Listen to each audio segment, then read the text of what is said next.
Exactly 7 o'clock. Roll call. Fred Dom here.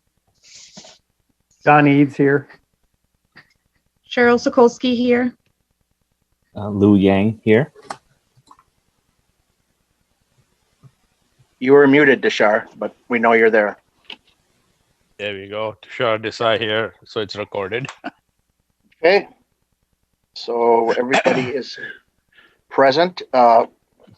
The approval of the agenda. Any corrections or additions? Mike, see none? Nope. Chair and commission staff does not have any amendments to the agenda that's presented. Okay. Approval of the minutes. Oh, I guess we need to approve that, don't we? I move that we approve the Agenda. agenda. It's been a motion by Fred, second by Tushar. Deshar. Yep. All those in favor? Aye. Aye. Hearing all ayes. Passed. Approval of the minutes. Any corrections or additions from April 20th? Chair and commission staff does not have any amendments to the minutes as presented. In a motion? Move to approve the minutes as presented. Been a motion by Deshar, Second, John Eads. second by John. All those in favor? Aye. Aye. Hearing all ayes. Passed. Public hearing E. There's nothing there, right? Mr. Chair, now that I see the agenda, It's the backwards. first item, the ordinance for amendment is a public hearing. Okay. So I guess I would make a point of order to amend the agenda now that we see that, to move F1 to under a public hearing. It has been published as such and noticed. So those steps were properly taken. Okay. And nobody caught that. I can't believe that. Mhm. So we are What happened? Michael did. Michael caught it. after I said Last second. Okay, we're at E with the public hearing. Ordinance amendments to rezone the city existing planning unit develop PUD parcels to PUD fixed district. Michael? Thanks, Mr. Chair. I'm going to hand this off to Planner Elizabeth Hannon, who prepared the staff report for you tonight, and she has a presentation that she will walk through. That's you, Elizabeth.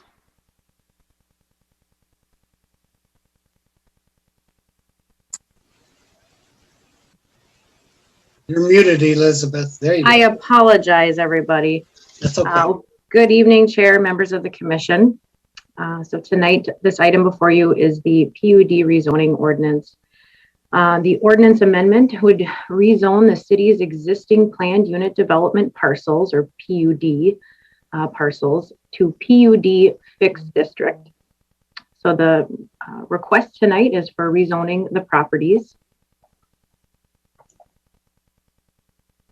On the right side of the screen there, and this map was also included in your report, you'll see there's a map of the city, and all the existing PUDs in the city of Maplewood are in the color orange there. So what this ordinance does is it identifies all the existing PUD parcels throughout the city. The PIDs, the property identification numbers that are in that draft ordinance will be used to actually update our zoning map. So those are all the actual parcels that will be rezoned to PUD fixed district. This is necessary for keeping our records relating to previous PUDs that have been approved in the past over many years up to date, and identifying new PUDs in the future. Though when our ordinance was amended, it changed the process. So rather than a conditional use permit being obtained for a planned unit development, it will now be processed as a rezoning. So that process has already been updated in our ordinance, and now we just need to, in order to identify all the existing PUDs that were approved previously from the ones going forward, that's what this rezoning is about. So through the new process, through the rezoning, the PUD will be considered its own zoning district. It'll have its own section in the zoning ordinance where standards are listed and labeled on the map as a PUD with a number. So right now they're all just identified as a PUD. They have different zoning classifications. And so this way we'll be able to go on there and say, all these ones over here on this map are PUD fixed district. They were approved in the past. And then we haven't received one yet, but once we do have a new PUD that's approved, that will be PUD-1, for example, PUD-2, etc. And we'll be able to find the standards specifically for that PUD. It'll be codified in our ordinance.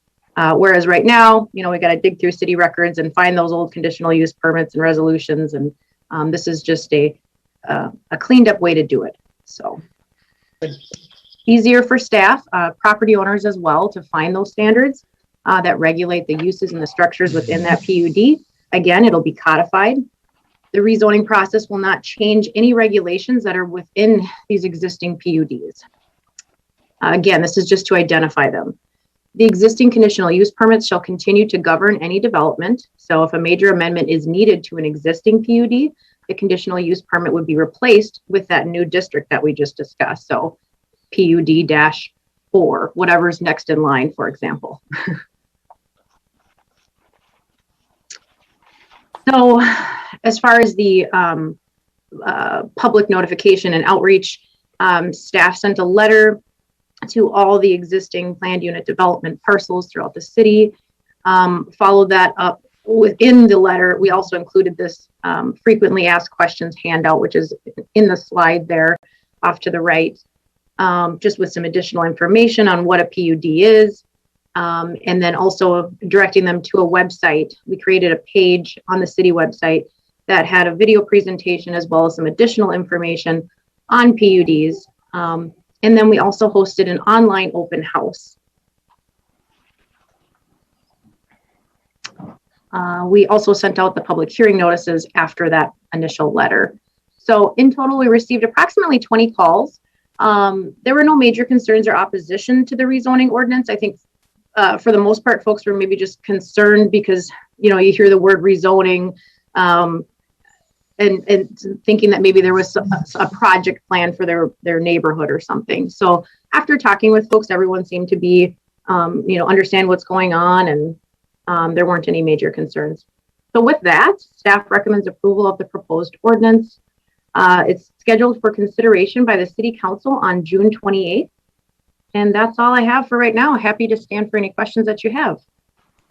Oh, Elizabeth, what is the difference between a conditional use and a fixed use? What is the exact big difference? Sure. So a conditional use permit is a land use approval, and you've seen them, I'm sure, come through, and you've reviewed them over the time you've been on the Planning Commission. So the conditional use permit would be a special use permit related to the use of a property.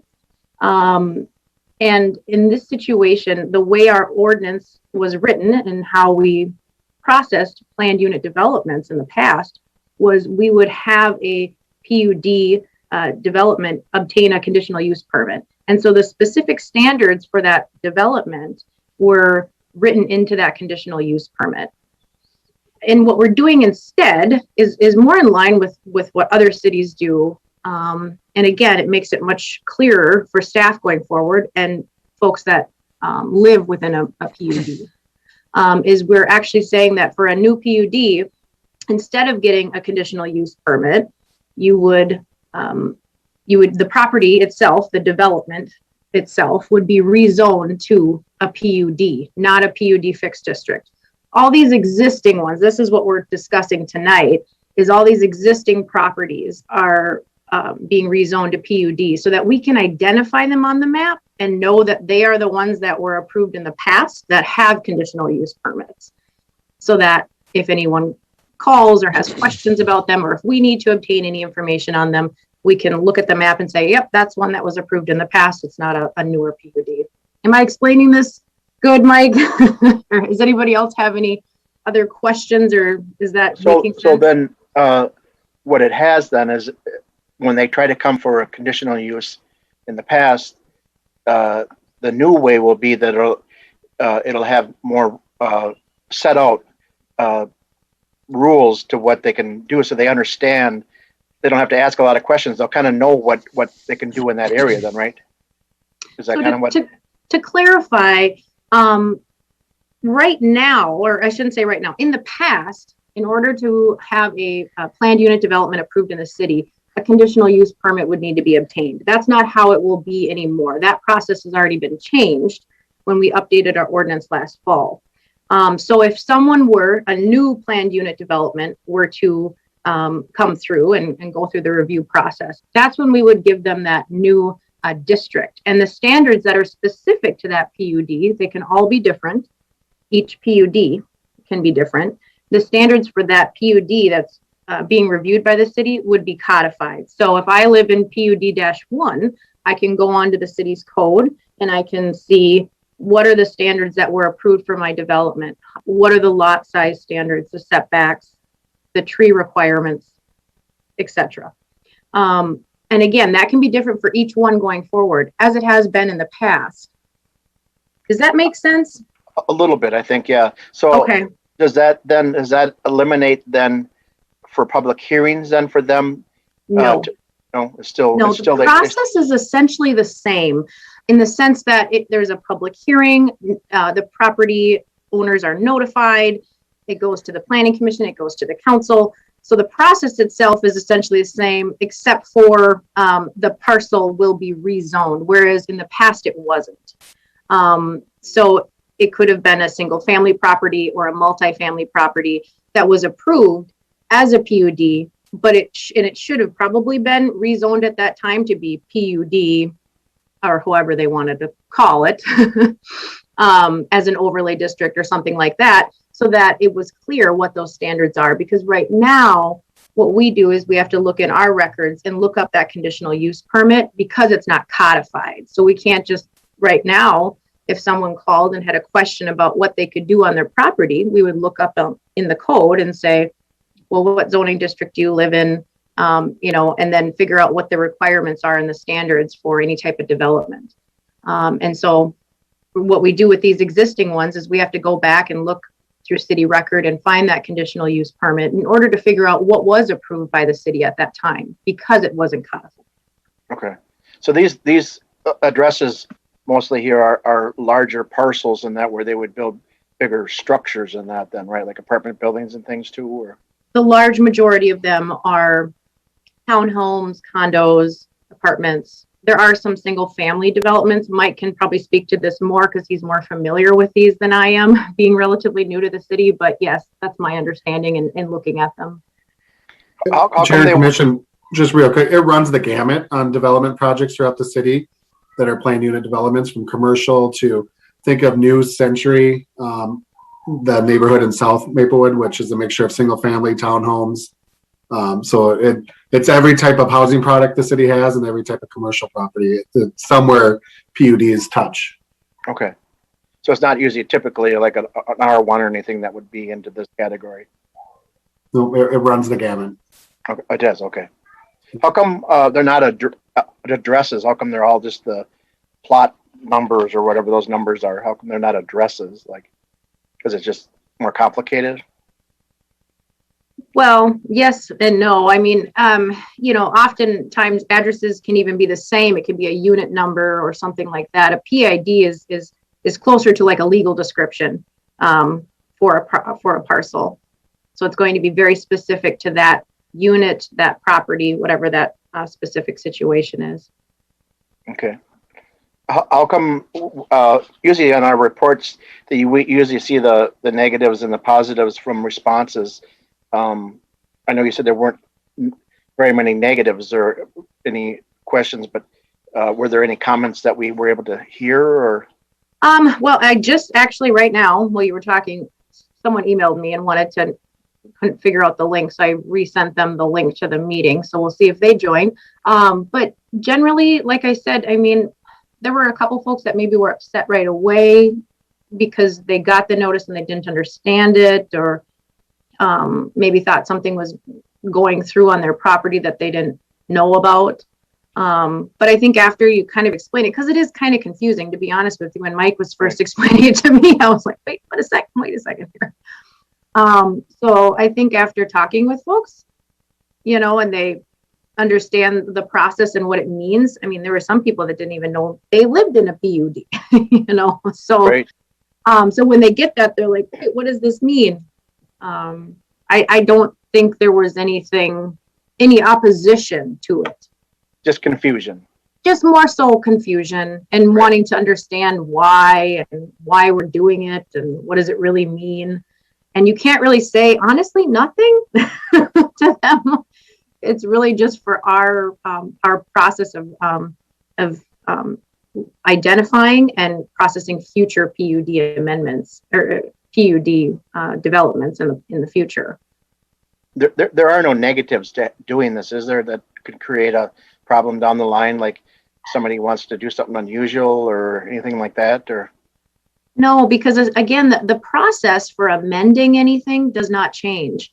In terms of public notification, public hearing, planning commission meetings, city council meetings, those do not change. So it's really, again, it's an administrative thing. It's so that we can identify these previously approved PUDs on our map. okay. Anybody else have any?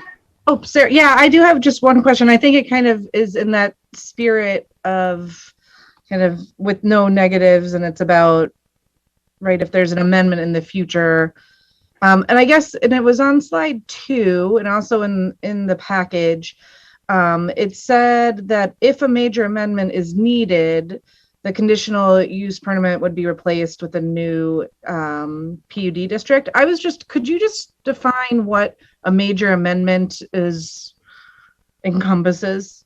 Absolutely. And I'll give it a shot, and then Mike, chime in if you have anything else to add. But essentially, this would be something, normal repair and maintenance to someone's property would likely just require a building permit or mechanical permit or whatever permit would be required for that type of work. But if there was a major project, and I guess that isn't really defined, and that's where I would maybe want Mike to chime in, but I would imagine this would be something where a large development were to occur in a previous area or in an area that was previously approved as a PUD. So, and in that situation, the owners of those parcels would certainly know, because they would, you know, in that situation, maybe sell their property or whatever for it to be redeveloped. But that's how I'm envisioning this. It could be something where if there were certain pieces of a PUD, certain homes, like 3 of homes of a PUD were going to be torn down and rebuilt, then it would just go through that process, the rezoning process. But again, the process is the same. It's just that it would be rezoned and it would have a new name. We're just essentially changing how we name things and how we keep record of the requirements. And so in that situation, that last example, that new PUD where 3 homes out of an existing development were torn down because, I don't know, there was a fire or something happened, and they were torn down and rebuilt, then it would be rezoned to PUD-1, for example. The existing standards would, in that situation, I'm sure, be considered, you know, what was approved with the original development, and it would go through that process of just being rezoned and having a new title. You want to chime in on anything, Mike? Sure. I think maybe a kind of overly simplistic way to maybe look at it is, say you're a homeowner, whether it's a condo or a single family unit, if anything that you could do today with a building permit, you likely will be able to still do with the building permit. If you were to do something with that property that would require some other kind of approval anyway from the planning commission or the community design review board, that's when you're going to be subject to then converting the previous CUP approval into this new PUD process. So again, for your average homeowner that wants to build a new garage or add on a sunroom, that this isn't going to affect them. They're still going to be able to do those things via just a building permit process that they normally would have. And as Elizabeth mentioned, anything bigger than that, obviously the property owners would be complicit because they're selling their property. So say it's 10 single family homes now are selling their property to a developer who wants to build an apartment building, then that's when we would trigger this new process, but not anything just for kind of routine home ownership that would be reasonable to do to improve your property. appreciate that clarification. Thank you.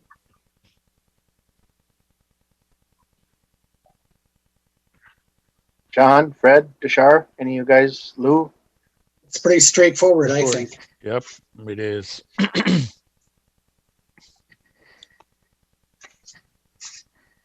So, Chad, you have to open it up. I don't know if there are any. Mr. Chair and Commission, there appear to be three individuals that are listening into the meeting and may want to participate if, when you're ready to open the public hearing. Okay. Nobody has any other questions, huh? Oh, Everybody's happy with it, huh? Yep. So I guess I had one more. So let's say that one of these codes or addresses is in my neighborhood here. So they could, they wouldn't fall under some of the same things that my house would be because they're in that fixed PUD. They could actually do something different in the neighborhood because they're under a bigger PUD. Is that true too, or? It depends on what was approved for that specific PUD. So again, when, let's say you are adjacent to an existing PUD, if there were certain, whatever conditions were approved at that time by the city council, those still stand. Nothing's changing in terms of the requirements and what they're allowed to do from a development standpoint. Okay. Okay. So, I guess then we will open it up if anybody has anything they'd like to interject from the public there. So, go ahead. Mr. Chair, we have two callers and then one person that appears to have joined the Zoom directly. So I'm going to call on the two phone calls first. So I'll say the last four digits. And when those numbers are called, if you press *6, that will unmute and you'll be able to address the Planning Commission during this public hearing. So if your phone number ends in 6450, please unmute yourself to address the Planning Commission.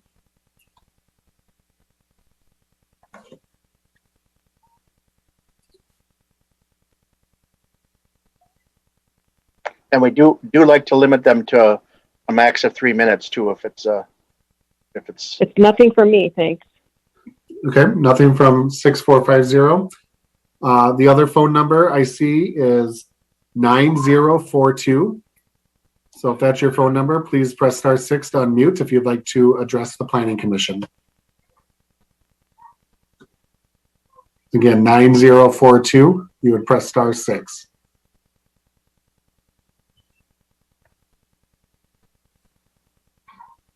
Okay. And then we have someone who joined the Zoom directly with the screen name that just says R. So if there is a desire to address the Planning Commission, this is your opportunity at this point.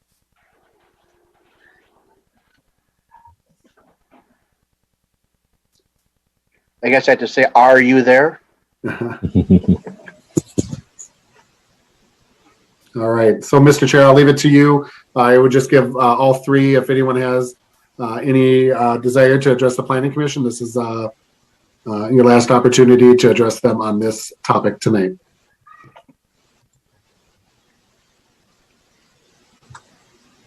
Nobody. Okay. This is it then. We will be closing the public hearing then. Nobody wants to say anything. Thank you for listening. So I guess we need to make a resolution. If there are no more questions, I'll make a resolution making a motion to approve the ordinance. Let me see if I'm, yep. Making the motion to approve the ordinance amendment to rezone the city's existing planned unit development parcels to PUD fixed district. There's been a motion by Deshar. I'll second that. Second by Fred. All those in favor? Aye. Aye. Any nays? I don't think I heard any nays. All ayes, correct? Correct. Okay. This passed, and this is just our recommendation, and this goes before the city. You said was it July? No, June. June? That's correct, on the 28th, 7 June p.m. 28th. Okay. Thank you, Elizabeth. You did a good job. Yep. Okay, we are at number 2, election of officers. No report. Thank you, Chair and Commission. The rules of procedure for the Planning Commission call for the Commission to consider election of officers at its meeting in June. So that's where we're at today. Currently, Mr. Arbuckle serves as the chairperson. Mr. Desai serves as vice chair. So that's kind of the preamble, and I would throw it back to the Commission to consider the election of officers to serve for this next year. You would do so by making a motion and voting on that. So at that point, at this point, you would consider nominations of officers. So I can answer any questions, but otherwise, it's for the group to decide. Did the pay go up this year? Yeah, doubled. Okay, good. 2 times 0. I'm still okay with doing it, I guess, if you guys are happy with that. So I will nominate Mr. Arbuckle in that instance. okay, there's been a nomination from Fred for me, and who are we picking for second? And Deshar's been doing that. Is Johnny, Jane. You still game, Bashar? Sure. Okay. Okay, there's been a motion for Paul Arbuckle and Deshar for first and second. I guess all in favor? Aye. Aye. Any nays? Hearing no nays, stays the same. Okay. Okay. We are at unfinished business. Any unfinished business? Chair and Commission, staff does not have anything further for you tonight. I see they started on the hospital and they already got all the first beams up all the way up already. So that looks like it's going to take them 2 months to get that thing done. Sure. Visitors presentation, commissioners presentation, staff presentation, and you're going to talk about returning to live. Yeah, thank you, Chair and Commission. I know you received communication from the City Manager's Office, and there's been publication in the Maplewood Living, the city newsletter about this. So tonight is the last Zoom meeting. So yeah, next month we'll return to in-person meetings in the council chambers. If there's any kind of questions, concerns, comments, whatever, let me know about that, and I'd be happy to talk with you. And it is a statutory requirement that we do meet in person once since the mayor is now rescinding the emergency powers that allowed for us to move to electronic meetings. We're in a unique situation where we have a staff person and a commissioner that has not met in person in the chambers. So we'll have some first occurring in the next month or so. So we're excited to have that opportunity, but also very appreciative of everyone making it work for the last year and a half or so. I think these were very productive meetings. I think we showed that business did not have to slow down. So I thank each and every one of you for leaning in and making it work with us. Yeah. Well, I like this better anyhow. This seemed like it was more easier to do because you could, you didn't have to get showered and all dressed up to go out for me. Chair and Commission, I can't speak to that for you, Paul, but I know that there definitely were some benefits. I think just with the screen sharing and being able to really see everyone and communicate, even though it's on a screen, I think you get a better sense of even some of those nonverbal cues if people had a question or wanted to say something. So I thought it worked pretty well too, but also we're excited to see everyone again and apparently get Paul cleaned showered. I think people too were also more open too. I think they're more relaxed to be able to interject comments. They weren't less shy. So, Michael, is there any new regulations or the layout of the council chambers, or it's all the same? Chair and Commission, that's a good question. I don't know that answer. I think if there's some thoughts regarding that, it would be good from commissioners to express that. And you can do that directly to me or the city manager's office. So we can ensure thought is put into that. But again, I don't know that answer at this point. It's something I'm curious as well. but yeah, that's kind of all I know at this point. Yeah, 6 feet apart wouldn't work very well. We'd have to be all around the circle. Yep, that's why I was just asking what the protocol is and is mask required or whatnot, so we know what to do before we come there. Chair and Commission, I'll ask some of those questions. Masks or not, City Hall for like the DMV is partially open, and masks have not been required for that now. Okay. When the state order went away. We did have some temporary plans. I think you might remember last fall we were gonna attempt to do some hybrid meetings, meaning some in person. We were working on scenarios of how do you spread people out along the dais, and the staff, are they in the room or in their office essentially, or however it could work. I think we'll probably be a little more closer to normal than that, but more to come. So, I appreciate the comment, because I think it will be important to let people know what expectations are, even if it's 100% how it was, Right. just to let people know that. Yep. And Michael, just since I have not been to an in-person meeting before yet and looking forward to that, public hearings, are those then only in person as well, or do people have the option to call into those? Chair and Commission, it's a technology question at this point. I know we're looking at allowing, if we have that ability to manage that and allow that, because I don't know if it's true necessarily for this group, but I know we had public meetings that were really successful with participation, because I think people could do it from their home and felt more comfortable speaking up. So I think there's a desire, and we know other cities have figured that out already, how to have that kind of hybrid interaction from in the room.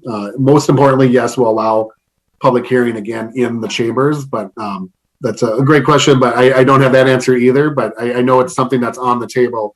When we're 100% Zoom, it's fairly easy to manage, but now being able to have the ability to manage phone calls while we're in the room is something that we got to figure out.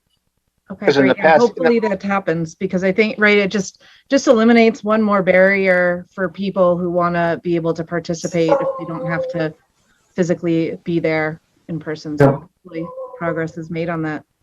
Yeah, and in the past, we haven't allowed that, other than, I think twice we had somebody that gave a meeting presentation over their computer. I think we had that happen. Got it. Most of the time, it's always been in. Will we have to wear the wigs again? Yeah. Especially for you, Paul. But there will be probably the question on number of people allowed into the chamber as well. So on some of our past meetings, when there was a hotly contested topic, we had a full house. And so that might be another thing that the city may need to consider. What's the population allowed? Yep. I appreciate the comments, and I will ensure everything I'm hearing here, I will route to our manager's office and our technology folks to, make sure it's known that people are thinking about this and caring about it. But again, even outside of this meeting, if you think of something an hour from now or tomorrow morning, please call or email me and let me know. Okay. I'm good with whatever you do. I don't care if I die. Sure, somebody else might though. Oh, I'll have to look around. Oh, Alan would. Alan might feel bad, I guess. He might go and celebrate. You never know.